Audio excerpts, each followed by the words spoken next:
Hey, what's going on, guys? It's X Landscape here, back with another video, and today I got something a little different that I'm doing. I'm making a DIY 12-volt battery. I'm sure you guys have seen these things on the computer, the new lithium iron phosphate batteries, 12-volt. They're like $1,000 or more for a 100 amp hour battery. Well, I got these cells here. They're 3.2 volts prismatic cells from Alibaba. Got 4 of them.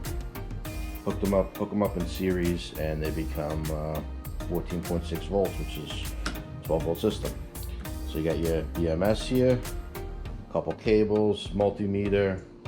I got some connectors, some crimp connectors. Those are the bus bars, and I'm gonna put them in this plastic ammo crate. And the whole reason I'm doing this is to use for a battery for the trolling motor for my kayak. So right now it is middle of February. It's like 20 degrees out. It's probably colder than that. And yeah, there's not much going on outside, so yeah. So here we are inside doing a little project, and I will walk you guys through it, so stay tuned. All right, so first things first, what you're gonna need, you're obviously gonna need the cells here. So these batteries on the internet, well, really anywhere, they cost around $1,000, $1,500. You can get a couple cheap, crappy made batteries for cheaper, but from what I understand, if you do it yourself, you could do it however quality that you want to make it. You know what I mean? I'd rather make it myself and know that it's done right, and I use good wire and a good BMS, battery management system, and it's done, you know, the way that I want it done, rather than some little Chinese kid slapping this crap together in some sweatshop overseas. But anyways, so you're gonna need one of these guys here. You're gonna need 4 of them for a 12-volt system, and you're gonna just kind of put them together like so, and you're gonna do positive, negative, positive, negative, positive, negative, and that's gonna give you 14.6 volts when they're fully charged. So yeah, here we go. I'm gonna start putting this together, walk you guys through it. I am not a professional electrician. I have just a regular guy that has a little basic knowledge of, you know, electronics. It's not that hard to do. There's plenty of videos and plenty of forums online. Most of these guys use these batteries for, you know, for solar systems in their house, which you could do too. You could hook this bad boy up to a solar panel with a, you know, a PWM or MPPT charge controller, and you got, you know, off-grid power. So it's good for camping, fishing, hiking, you know, whatever. And it's not that heavy. These sealed lead acid batteries weigh, you know, upwards of 100 pounds. This whole setup is probably going to be about like 30 pounds. So not only does it save you in weight, but you get the full amp hours out of the battery.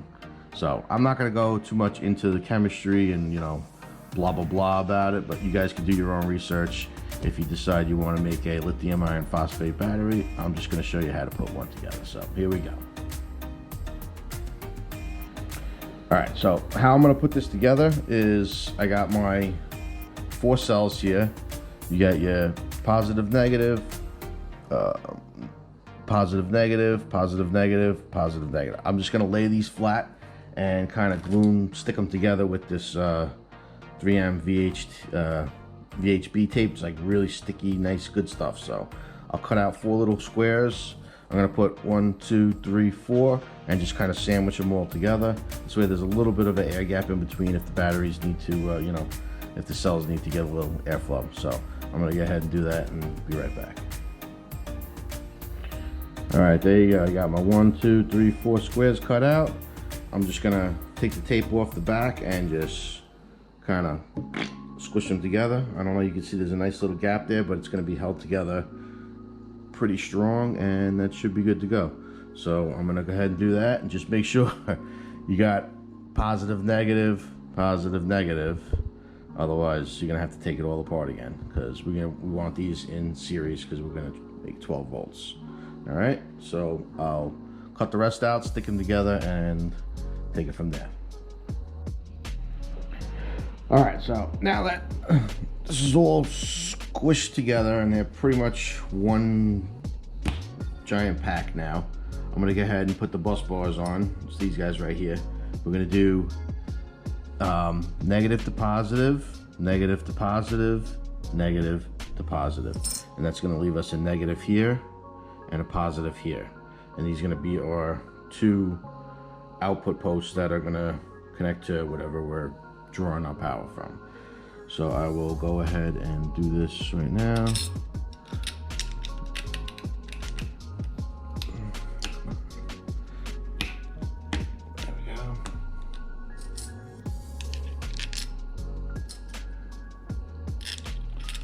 There we go.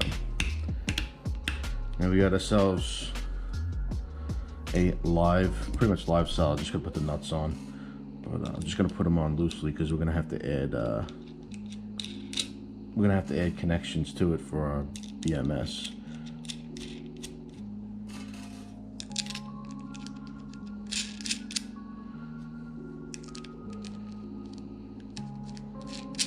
Now at this point, you gotta be careful because this is a live battery now, so you don't want to touch anything metal to it, because you'll let the sparks out and you'll probably freaking scare yourself.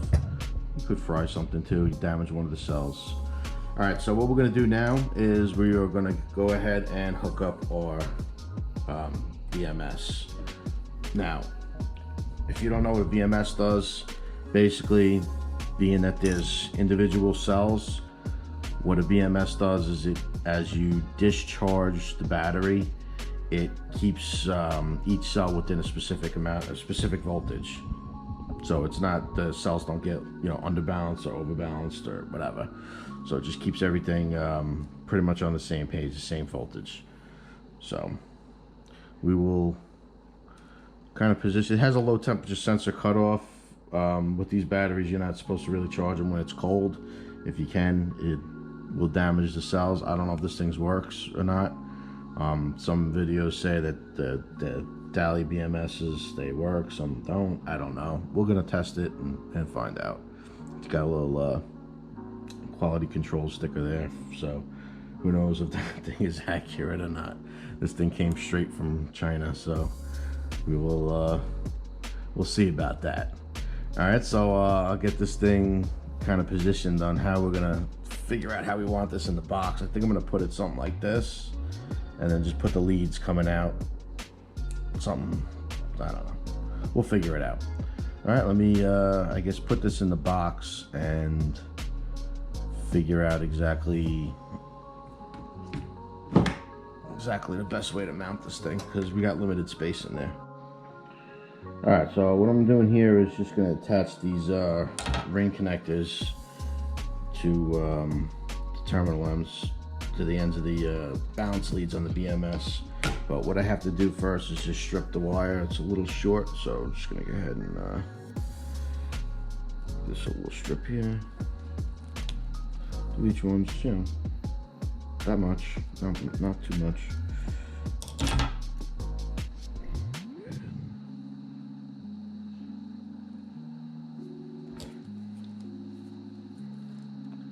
World's crappiest wire crimpers here, but they work.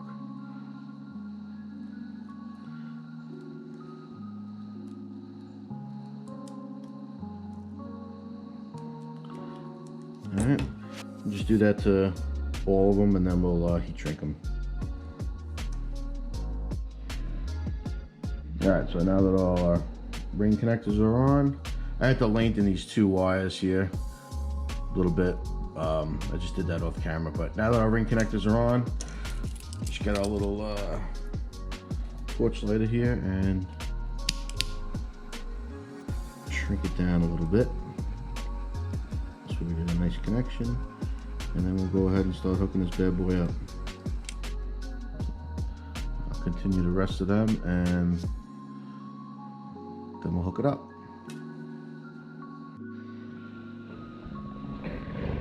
So battery is in the box here. Fits actually pretty good. What I think I'm gonna do is I'm gonna wind up mounting this BMS kind of just like that. 'Cause I can't really go vertical with it. I can't really go, I mean, I guess I can go totally sideways like this. But then we're kind of stressing those wires out down there. Let me figure something out. And once I figure this out, I will turn the camera back on. I think I might put a little piece of foam or something in here to keep the cells from moving back and forth. If I get like a little brick or something. What I wound up doing off camera was I took a little Gorilla Tape and Gorilla taped the cells shut. So they're gonna be nice and sturdy. They ain't going nowhere. Nice and solid. Alright, so let me figure this out real quick.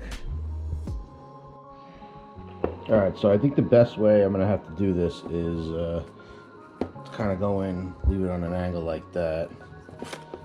I put a piece of foam down there to lock in the cells. Now it's solid, it's not going anywhere. I'm actually trying to pull this and it's not going, so pretty good.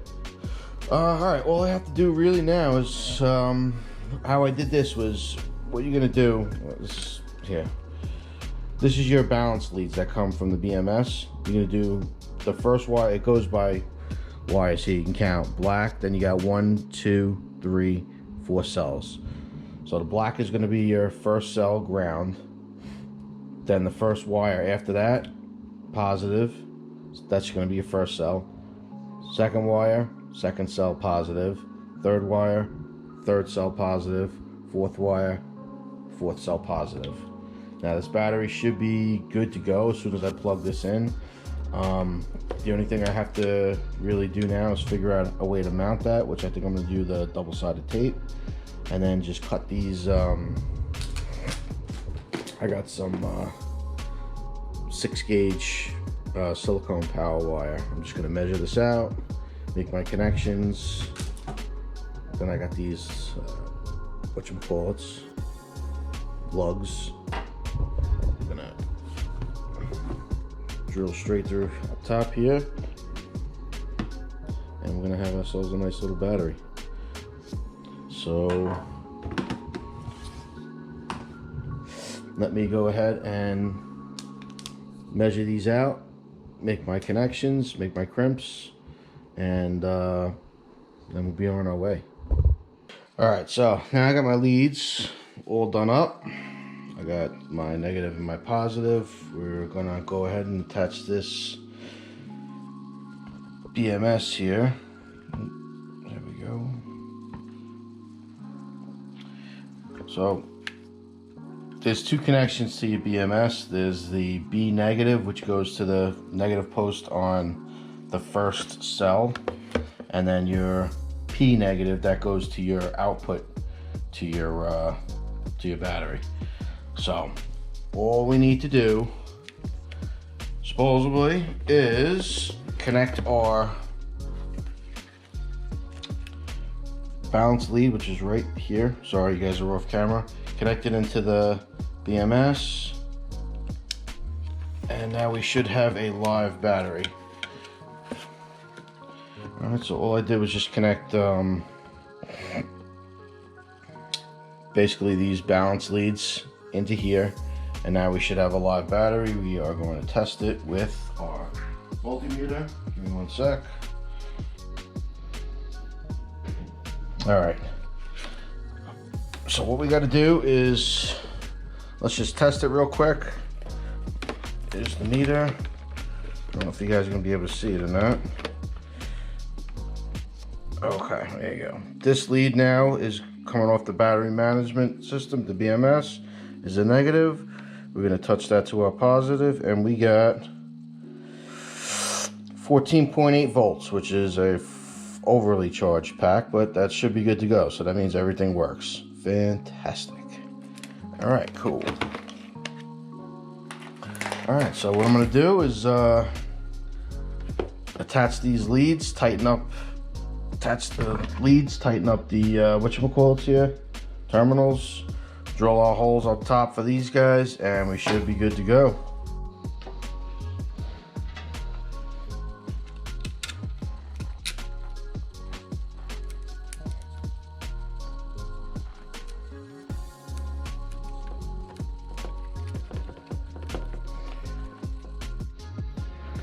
Alright, so basically all I did was just put some tape on here for now, that VHB tape.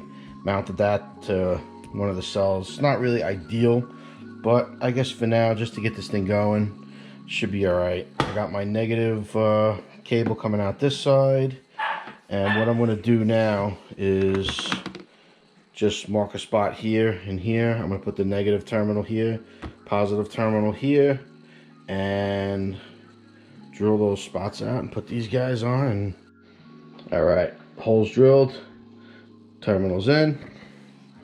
That's what it looks like underneath. I'm gonna have to like put some blob of liquid tape on it or something, because same thing with these terminals. Those are live terminals. I'm gonna have to figure something out for that. But I mean, once this box closes, it's never really gonna get opened up again, you know, unless periodically to test the cells out. But other than that, she's gonna stay shut. So I'll go ahead and get these last wires on, connected up to the battery, and we should be good to go. Alright, so that's it. Hooked up the two lugs. Everything is pretty much connected. We'll just kind of do this for now until I figure out a better way, but that's pretty much the final product. Not bad. It's light, portable, and almost waterproof. Just to, you know, put some silicone around these two lugs, and it should be all right. But yeah, that's it. Use this thing for your kayak. Well, that's what I plan on doing with it. It's small, it's light. I can throw it in the back of the kayak for the trolling motor.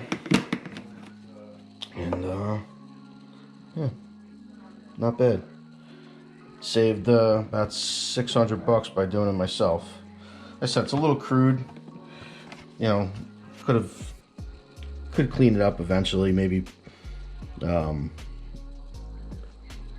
clean up the wires or whatever and make it a little bit neater. But for the most part, it's pretty neat and not bad. It's pretty tidy.